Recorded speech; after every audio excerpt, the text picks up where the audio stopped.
Hi, I'm David DeSteno, and I'm here today with Sigal Samuel, who's a staff writer at Vox.com and also co-host of the Future Perfect podcast. She writes quite often about religion and science topics for Vox.com, and before that, she was the religion editor at The Atlantic. So Sigal, thank you for joining us today. Thanks for having me. It's fun to talk about this with you. Thanks. So, I think it's fair to say that if you look at the data over the past few decades, coming from a lot of places, but a lot of it coming from the Pew Research Center, religion has been kind of declining. And by that, I mean the percentage of people who identify as religious has been going down, trending downward. It's still the majority, but less than it used to be. It's almost in some ways, an exodus from what we would call the traditional faiths. But at the same time, there seems to be an uptick in people identifying as spiritual or as interested in other forms of spirituality. And so it's as if people are looking for something to fill that space as they're kind of moving away from more traditional religion. When Nietzsche said, God is dead, we have killed him, he kind of thought that this was either going to portend kind of a nihilistic view of the world. We're going to descend into anarchy, or it would be up to people, wise people, strong people, his idea of the Ubermensch, to kind of come in and chart their own way. But it doesn't look like either of those have exactly happened. It looks like people are trying to find other ways to fill in that gap, what religion used to provide them, by using different sets of tools. And so as someone who thinks a lot about this, I'm wondering, what's your sense of the trends in religion and spirituality, and what role do you think either of those fulfills in people, that there's this desire to keep looking for it? I think that religion has historically filled some needs that are basic human psychological drives that are never going to go away. Desire for meaning, desire to understand who we are and what we're doing on this earth. Are we alone in the universe? How are we to deal with suffering? When someone we love dies, how are we meant to deal with our grief?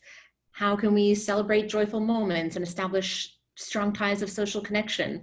All of these are really fundamental human drives. And although the propensity to stick to more hierarchical, organized religion has gone down, we're still seeing people looking really, really hungrily for spiritual experiences because those fundamental drives haven't gone away. So I think that we're seeing a lot of alienation, especially in my generation, the millennial generation, from these very hierarchical, traditional forms of religion. In some cases, I think that's caused by or spurred on by perceived problems with hierarchy. Definitely a prime example would be the sexual abuse scandal in the Catholic Church, just to give one example. So, but also I think that we're generally moving in a direction as a society where we don't source the authenticity of an experience from its ancientness so much as from the subjective feeling it gives to me, the practitioner. So I think for a lot of young people, it's less important that, oh, my great-great-grandmother did this thing the exact way that I'm doing it. And it's more important that something produces in me a subjective felt experience of meaning now. And that's what makes someone my age typically perceive it as an authentic spiritual experience. So I think there's these sorts of historical shifts that are due to what's actually been happening in institutionalized religion and some of the very real problems we see there, but also just this more cultural shift that is kind of working in tandem with that to move people away from the institutional religion and toward the more a la carte religion, you could say. Yeah, I agree with that. And I think this brings up an interesting point. That is, there's the whole theology part of religion, the rules and the creeds, but there's this other part, the part that kind of produces those visceral or psychological or emotional experiences. Those are the kind of the rituals and the practices. And I think those in some of the ways are kind of, I always talk about them as kind of symphonies of nudges, right? They affect us on the emotion level, the symbols combined with changes in the body, and they push our mind in certain ways and help us deal with certain problems. And I know you've talked a little bit about this. You have this great analogy you talk about as rituals, as kind of debugged technologies. Kind of reminds me of Krista Tippett talks about rituals and practices as spiritual technologies, tools to achieve something. And one of the goals of this series of conversations is to say, let's not argue about theology. Science can't prove if God exists or not. If we argue about that, we're going to get nowhere. So in some ways, the tendency towards spirituality that you're talking about, can you think about that as a desire or hunger for use of those tools to help us meet certain challenges of life? Is that am I characterizing in a way you'd agree with? Yeah, definitely. I think that what's happened is with the advent of the Enlightenment and all the amazing science we have going on these days in labs, people have felt that that's chipping away at the sort of theological, metaphysical claims made by a lot of religions. And there's been this assumption that if you're going to lose the metaphysics of the religion, you also have to jettison the rituals and practices of that religion. But I think that's there's a baby here desperately in need of some bathwater. I don't think that necessarily has to be the case, right? I think you can sometimes preserve the rituals and the practices, which I agree with you, they are essentially these technologies that have been fine-tuned, time-tested, debugged over the centuries to produce in human beings certain emotional, psychological states that are positive on the whole. Mm-hmm. Yeah, and I think the question of how much can you strip them from their theological context is an open scientific one. I think certain of them can be adapted, certain of them maybe not, or the magnitude of the benefit might change. But I think that's a question that we scientists need to be open to, right? I think it's rather hubristic when we assume everything that's gone before is foolish. And I find myself thinking that we're discovering things that people have been using for millennia. And so my goal is to hopefully kind of foster that conversation. But you have training and think a lot in terms of science and neuroscience as well as religion. And so from someone who straddles that intellectual divide, I'm wondering what you think about where we are right now and the tension between those two. And, you can look at, on one side, you have fundamentalists in religious faiths who are rejecting all science, but on the other side, you have folks like the new atheists who are kind of saying everything about religion is problematic. And sure, religion is a tool. It can be used for good or bad. But how much do you think that's getting us in the way of having these types of conversations, or getting in the way of people looking to kind of these tools to better their life? I think it's really such a shame. I think it is a waste, both when religious fundamentalists choose to ignore science and all the good that can bring into our lives, but equally when people in the scientific world just are quite blind to all the benefits we can gain from taking seriously what religion and religious history has to offer. There's a lot of reinventing the wheel that is happening. Yeah. Let's, to concretize this a bit, let's take the experience of Shabbat, or the Sabbath. I grew up in the Orthodox Jewish community, grew up observing the Sabbath quite strictly. And I couldn't help but kind of chuckle to myself when a few years ago I saw this trend arising in secular America to have 24-hour digital detox or day of unplugging. Yeah. People are saying, like, let's just take Tuesday and make it a national day of unplugging.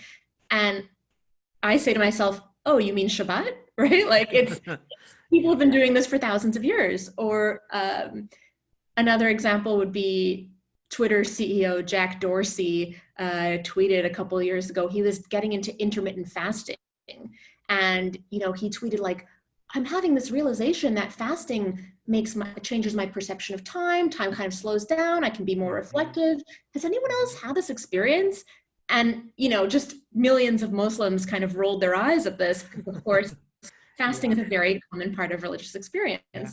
So I think we need a real deep humility in the scientific community to, have scientists who are willing to look at religion and say, okay, if human beings have been engaging in these types of practices for millennia, probably there's something valuable in there. Probably there's some useful insights we can glean about human nature and what works to modulate that nature. Yeah, and we don't have to give up our epistemology at all, but we need to have enough humility to be willing to look. And the analogy I always use, right, is the pharmaceutical companies go to the rainforest and look for traditional cures called bioprospecting. And a lot of them don't pan out, but some do. And I think that's what we have to be willing to look at, and hopefully we will. But let's take this in a related direction, but kind of make it more concrete. And thank you for the examples of Shabbat and fasting. I know one of the other things that you've been interested in and written a lot about is the idea of mysticism.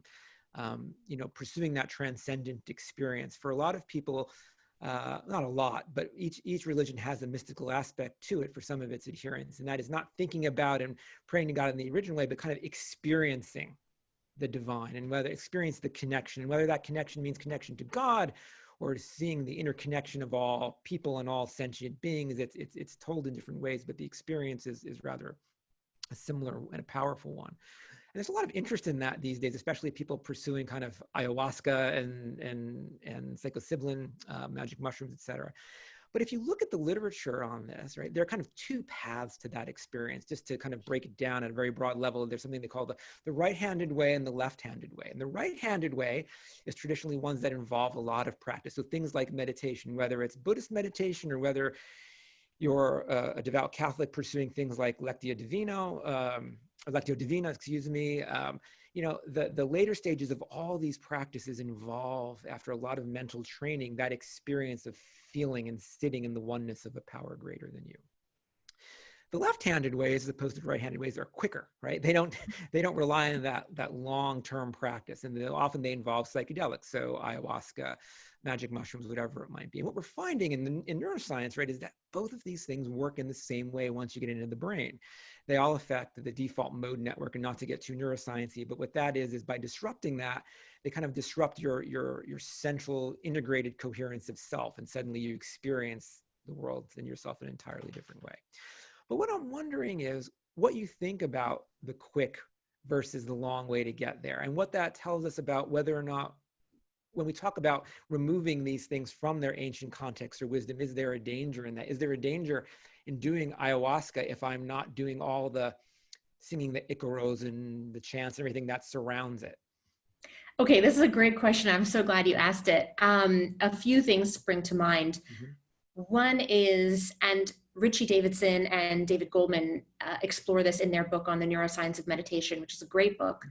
Mm-hmm. They talk about how, yes, it's possible, whether through meditation or through psychedelic drugs or whatever it is, to kind of get a quick hit of a spiritual experience, right? This sort of quick path, and you, after a very short intervention, you are suddenly experiencing this magnificent spiritual experience, but does it last, right? So they find that typically you will have to have a more disciplined and longer period of practice to be able to make enduring changes in your personality or in your perception of the world. So, there's something to be said for that. If you want it to be an enduring change, like you become a more compassionate person, not just for a day, but for years, mm-hmm. you might need to put in more work. And then the other part of this is less the pragmatic side of the question and more the ethical side of the question, which is, is there something ethically dubious about disentangling a ritual from its historical lineage, right? And it's sort of larger cultural context. I think you often see this critique when it comes to this sort of McMindfulness that we see in America, right? Where companies are having their employees learn mindfulness meditation, but the goal is to boost productivity in the workplace, right? So what are we losing when we frame it that way? Well, in the original Eastern traditions that we're pulling this meditation from, meditation wasn't just about me coming to feel less anxious and stressed for a day so I can be more productive at work. It's really about my moral obligations to other people in society, training my attention so I can be more present and compassionate to other people and fulfill my ethical duties towards them. So when we take it out of that context, we risk losing that. And that's precious. I don't think we want to lose that. No, that's a hugely important point, and I agree with you, both from the ethical standpoint and even from the packaging standpoint. I think, when you're taking these psychedelics, to go back to those, when I read about ayahuasca, there's all the chanting and singing that is done. And if you think about biologically, right, what is that scaffolding doing, or the chanting in masses? Taking those deep breaths, even in meditation, what does that do? It activates your vagus nerve. And what the vagus nerve does when it's activated is it puts the body in a state of relaxation, and one that is open to pro-social connection and communication. And it helps kind of guide those experiences both internally to shape you feeling calm, feeling positive to each other. They're all part of it. Or you have shamans or meditation teachers who are guiding you in the way Sigal is saying, to guide you toward that one route, because there's a chance with these mystical experiences of disorientation. And if you don't have that scaffolding around you, they can go kind of badly sometimes. But I think your ethical point is really a good one. And let me put in a plug. When we talked to Sharon Salzberg in this series, we talk a lot about this. What is the original purpose of meditation, and how does it make us be more compassionate in terms of long-term practice instead of that one individual hit? And so thank you for raising the ethical issue as well as the practical one. Yeah, and if I can just pick up for a Sure. second what you just said, in terms of the dangers of doing these practices in isolation from their traditional context, Willoughby Britton at Brown University Yes. has a lab studying the dark side of meditation. Some people who've tried meditation, a small minority, but people try it and have these very disorienting experiences that can have long-lasting negative effects on them. And this is still a subject to be studied a lot more, but there's some reason to think that part of what's happening there is that you're not doing these practices in the supportive community and with the ramp up that is recommended in these traditions. And so, you want to be careful with that, just as you want to be careful with, say, an ayahuasca trip, right? There's a reason why people have historically done it with a shaman, with someone looking over your shoulder and all of that. Yeah, and even if they don't understand the kind of biology or neuroscience behind it, they know that these are the practices that work and tend to be the most safe. And so I'm all for thinking about these practices, using them, and figuring out, can they be recombined in different ways? But to do that, you have to give respect to the original traditions and to be rigorously scientific about it, and not just mix and match parts. Let me move us in a slightly different direction. I know you also read about technology a bit. And so there's a move these days to think about, how is religion going to mix with advances that are coming in AI? There is, even folks out there arguing for a church of AI. I can't remember his name. Anthony Lewandowski. Anthony Lewandowski, exactly, right. The way forward. And the idea is, let's rely on AI to crowdsource what is the best rules of the way to live in, what is ethical, or let's use not his church, but the robotic priest, etc. And so, as someone who sits in this intersection of topics, what are your thoughts about what's going to happen and the way forward here?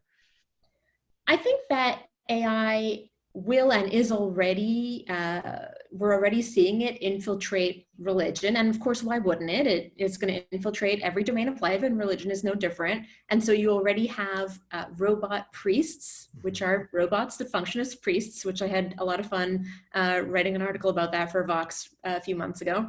You're going to have AI stepping into these roles of kind of ethically or spiritually advising us, which I think there are potentially some benefits to that. If you're in a community where you can't afford to have a human religious advisor, and you have a lot of lonely older adults, let's say, and you want someone to recite the Bible to them or something like that, potentially you have some good use cases there, but a lot of risks too, because people tend to have this misperception of AI as being somehow objective, but it is never objective. There's always biases encoded into it by the humans who've made these AIs. And so there's always a danger that the AI is going to be giving you some spiritual advice that is going to lead you not in a great direction. Of course, you could say a human priest might also give you bad advice, and that's true. But at least when you go to the human priest for advice, you know that's a human being and they're fallible, and you're aware of the biases they might have. Whereas you might fall prey to the misconception that the AI is objective. Yeah, that's true. I do a lot of other work with Cynthia Brazil, who runs the social robotics group at MIT. And one thing we find is that people are willing to attribute a lot greater expertise to a robot's views because it seems it's a computer. Of course it knows.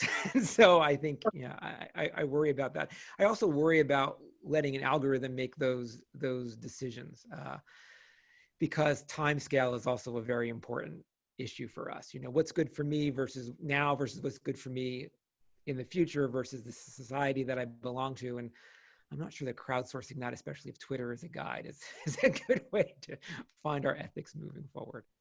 Yeah. All right, before we go, I want to ask you one more thing. I know as part of hosting the Future Perfect podcast, you've been focusing on a segment now called The Way Through, which is focusing on the idea of plagues and social unrest and difficult times is unfortunately not new to humans, right? We've been through this before. And if we didn't have the capacity to be resilient, we wouldn't be here now, we would have died out. And so it's looking to ideas from the past to find what advice we can take from that to help people be more resilient in these times of social isolation or grief and loss that's going on as a result of COVID. And so from talking to a lot of people, both people going through difficult times and spiritual thinkers, what advice would you like to share with us? What tools can we take? It was really interesting because we talked to secular philosophers. I interviewed someone like Cornel West, but also, who has a deep Christian background, but also Buddhists, Islamic scholars, rabbis, you name it. One that's springing to mind for me right now is Omid Safi. He is a scholar of Islamic mysticism at Duke University. And specifically, he specializes in the poetry of Rumi, this Persian mystic and poet who is very beloved in the West as well. And I talked to Omid about suffering and solitude in the context of the coronavirus pandemic. I think that a lot of advice we've been seeing, including from religious leaders, has been, how to get away from suffering, how to turn towards happiness, how to not suffer, how to get away from solitude. But there's this really interesting tradition, a strain in Islamic thought about how suffering and solitude can actually be ennobling and productive under the right circumstances. So, and Rumi, for example, constantly throughout his poetry, you'll see him say things like, seek pain, pain, pain. Brother, where is your pain, right? He's encouraging us to seek out more suffering.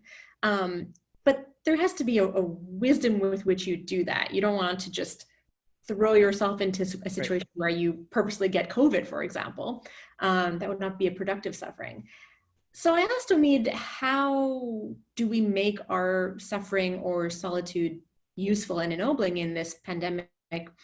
He said there's really the emphasis in a lot of Islamic mysticism is on breaking down our concept of our self as this bounded, separate ego that is separable from everyone else. There's this concept of al-fana, which is when your particular ego self is absorbed into the bigger sea of being. And the idea is that suffering can be ennobling when we use it to remind ourselves that actually we are suffering just like everyone else suffers.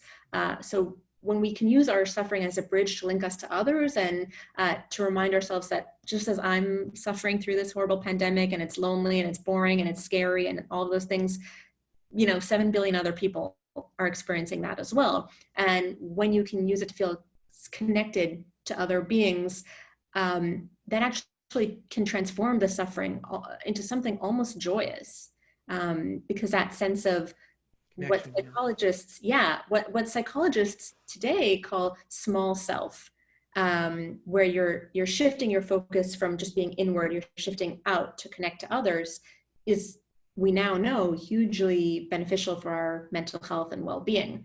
So that was kind of an interesting takeaway that I am trying very consciously to apply in my day-to-day pandemic life. I'm trying to do anything I can to shift my focus out, because I find that the more I do that, it is actually helping me suffer less, or suffer better during the pandemic. Yeah, I mean, it just astounds me, right? The insight there. So one of my colleagues, Daniel Lim, works on how facing adversity in life affects people. Does it harden your heart or does it warm it? And there's heterogeneity, but on average, for most people who come through it, it actually makes them more empathetic. It makes them more compassionate. It makes them want to reach out and connect to others. And one reason we think that is because in so doing, you build those bonds, you build those connections that bring you joy. Trying to help other people, we know, actually is interpreted in the brain as pleasurable, and it actually is encoded in the brain as reward. And so it's taking the joy in that, not that in your suffering, but in knowing you're suffering, you feel that connection, you want to help other people. Even connection itself just boosts the compassion we feel. And so reframing those experiences can be a really powerful idea. And yes, we're discovering that now, and yes, we're publishing data on that, but it sounds like that's not news to many religious thinkers.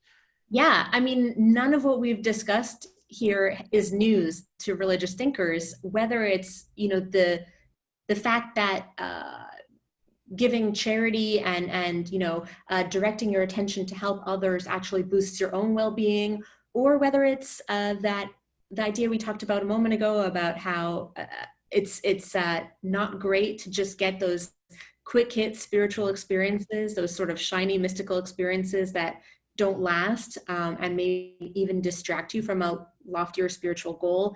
Islamic mystics were already pointing that out in the Middle Ages. So there's so many rich insights about human nature in these religious traditions that I would love to see more scientists mining and respectfully kind of using and incorporating in contemporary scientific research as you're doing. Well, thank you for your thoughts, and hopefully that will help foster this conversation. Thanks for joining us today. Thank you.